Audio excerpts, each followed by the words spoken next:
പാട്ടുകൾ നമുക്കെല്ലാവർക്കും ഭയങ്കര ഇഷ്ടമാണ്. ഒരു പാട്ട് പോലും പാടാത്ത ആളുകൾ വളരെ കുറവായിരിക്കും. പക്ഷെ പലപ്പോഴും നമ്മൾ പാട്ടുകൾ ആസ്വദിക്കുന്ന സമയത്ത് അതിൻ്റെ വരികളിൽ ഒളിപ്പിച്ചിരിക്കുന്ന പല കാര്യങ്ങളും കാണാതെ പോകുന്നുണ്ട്. ചിലപ്പോൾ അത് സിനിമയുടെ കഥ തന്നെയാവാം, അല്ലെങ്കിൽ സിനിമയുമായി ബന്ധപ്പെട്ട വളരെ ഇമ്പോർട്ടൻ്റ് ആയിട്ടുള്ള പല കാര്യങ്ങളും ആവാം. ഇതുകൂടി നമ്മൾ മനസ്സിലാക്കി കഴിഞ്ഞു കഴിഞ്ഞാൽ ആ പാട്ടിൻ്റെ ആസ്വാദനം വേറൊരു തലത്തിലോട്ട് വരും. അത്തരത്തിലുള്ള ഒരു പാട്ടിനെ കുറിച്ചാണ് ഞാൻ ഈ ഒരു എപ്പിസോഡിലൂടെ പറയാൻ ആഗ്രഹിക്കുന്നത്. നമ്മളിൽ പലരുടെയും ഫേവററ്റ് ലിസ്റ്റിലുള്ള ഒരു സിനിമയാണ് ദേവദൂതൻ. സിബി മലയിൽ സംവിധാനം ചെയ്ത് മോഹൻലാലും ജയപ്രദയും ചേർന്ന് അഭിനയിച്ച വളരെ മനോഹരമായ ഒരു സിനിമയാണ് ദേവദൂതൻ. ഈയിടെ റിലീസ് ചെയ്തപ്പോഴും വളരെ മികച്ച ഒരു സ്വീകരണമാണ് ദേവദൂതന് കിട്ടിയത്. അതിൽ വിദ്യാസാഗർ സംവിധാനം ചെയ്ത് കൈതപ്രം ദാമോദരൻ നമ്പൂതിരി എഴുതി യേശുദാസും PV പ്രീതയും ചേർന്ന് ആലപിച്ച ഒരു ഗാനത്തെക്കുറിച്ചാണ് ഞാനിവിടെ പറയാൻ ആഗ്രഹിക്കുന്നത്.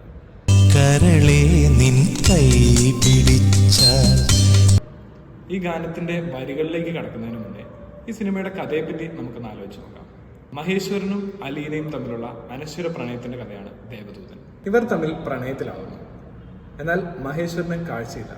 പക്ഷെ അയാൾ അനുഗ്രഹീതനായ ഒരു സംഗീതജ്ഞനാണ്.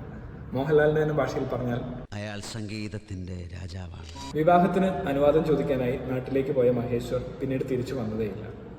തിരിച്ചു വരുന്ന മഹേശ്വരനായി അലീന കാത്തിരിക്കുകയാണ്. 1-2 വർഷമല്ല, 30 വർഷമായി കാത്തിരിക്കുന്നു. കാത്തിരിപ്പിന്റെ കഥ കൂടിയാണ് ദേവദൂതൻ. ഇനി നമുക്ക് ഗാനത്തിലേക്ക് വരാം. ഈ ഗാനത്തിന്റെ സിറ്റുവേഷനാണ് ആദ്യം പറയാൻ പോകുന്നത്. തന്റെ പ്രണയത്തെക്കുറിച്ച്, ആ ഒരു അനുഭവത്തെക്കുറിച്ച് ജയപ്രദയുടെ കഥാപാത്രമായ അലീന മോഹൻലാലിന്റെ കഥാപാത്രമായ വിശാൽ കൃഷ്ണമൂർത്തിയോട് പറയുന്ന ഒരു സിറ്റുവേഷനാണ്. മഹേശ്വരനെ കാണാൻ കിട്ടുന്ന ഒരു നിമിഷം പോലും ഞാൻ പാഴാക്കാറില്ല. അതൊരു ദേവ സാന്നിധ്യമാണ്. എന്നും സംഗീതം, എപ്പോഴും സംഗീതം. അവളുടെ കൈ പിടിച്ചാണ് അയാൾ നടന്നിരുന്നത്. ചുറ്റുമുള്ള കാഴ്ചകളെ പറ്റിയെല്ലാം അവൾ അയാളോട് വിശദീകരിച്ചു. ചുരുക്കി പറഞ്ഞാൽ അവളുടെ കണ്ണുകളിലൂടെയാണ് അയാൾ ഈ ലോകത്തെ കണ്ടത്. ഇതിലൂടെ കൈപിടിച്ച് അദ്ദേഹത്തെ ഞാൻ പലതവണ നടത്തിയിട്ടുണ്ട്. ഈ വെളിച്ചത്തിൽ അന്ന് അദ്ദേഹം എന്ത് കണ്ടുവെന്ന് എനിക്കറിയില്ല. പക്ഷേ ഓരോന്നിനെ കുറിച്ച് പറഞ്ഞു കൊടുക്കുമ്പോഴും അത് കാണുമ്പോഴുള്ള ആഹ്ലാദം കൊണ്ട് അദ്ദേഹത്തിന്റെ മനസ്സ് ത്രസിക്കുന്നത് ഇതാ ഇവിടെ ഇപ്പോഴും ഞാൻ അനുഭവിക്കുന്നുണ്ട്. ഈ ഒരു കാര്യം ജയപ്രദയുടെ കഥാപാത്രം മോഹൻലാലിന്റെ കഥാപാത്രത്തോട് പറയുന്ന ആ ഒരു സമയത്താണ് ഈ ഒരു ഗാനത്തിന്റെ സിറ്റുവേഷൻ വരുന്നത്. 2 കാര്യങ്ങളാണ് ഈ ഒരു ഗാനത്തിന്റെ വരികളിലൂടെ നമ്മുടെ മുന്നിൽ ചിത്രീകരിക്കപ്പെടുന്നത്. ഒന്നാമത്തെ കാര്യം അവളുടെ ആ നീണ്ട കാത്തിരിപ്പാണ്.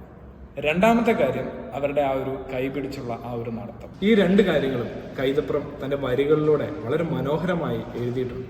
ഇനി ഈ ഗാനത്തിന്റെ വരികളിലേക്ക് നമുക്ക് കടക്കാം. ആദ്യത്തെ 4 വരികൾ എടുക്കാം.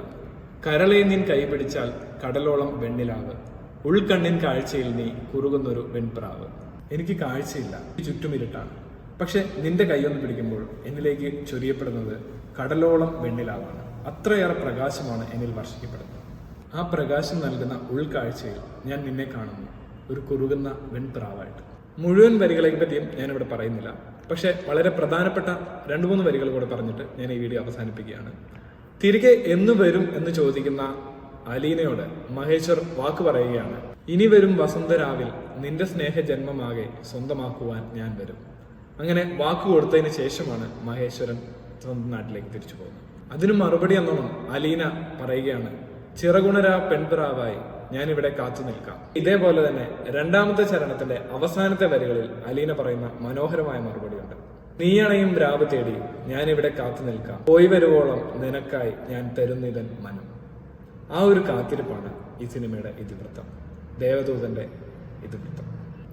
വളരെ മനോഹരമായിട്ടാണ് ഈ ഗാനം ചിത്രീകരിച്ചിരിക്കുന്നത്. നിങ്ങൾ ഈ വീഡിയോ യൂട്യൂബിലോ മറ്റോ കാണുമ്പോൾ എവിടെയെങ്കിലും ഒന്ന് നിർത്തി നോക്കൂ. അവിടെ വളരെ മനോഹരമായൊരു ഫ്രെയിം നിങ്ങൾക്ക് കാണാൻ സാധിക്കും. അത്രയ്ക്ക് മനോഹരമായിട്ടാണ് ഇത് വിഷ്വലൈസ് ചെയ്തിരിക്കുന്നത്. ഈ ഒരു പാട്ടിന്റെ 7-8 വരികളെ പറ്റി മാത്രമാണ് ഞാനിപ്പോൾ പറഞ്ഞത്. ഇതുകൂടാതെ ഇതിലെ ഏത് വരികൾ എടുത്താലും ഏത് വാക്കുകൾ എടുത്താലും നമുക്ക് കാണാൻ സാധിക്കും ഇവർ തമ്മിലുള്ള പ്രണയത്തിന്റെ, ഇവരുടെ ആ ഒരു കാത്തിരിപ്പിന്റെ തീക്ഷ്ണത.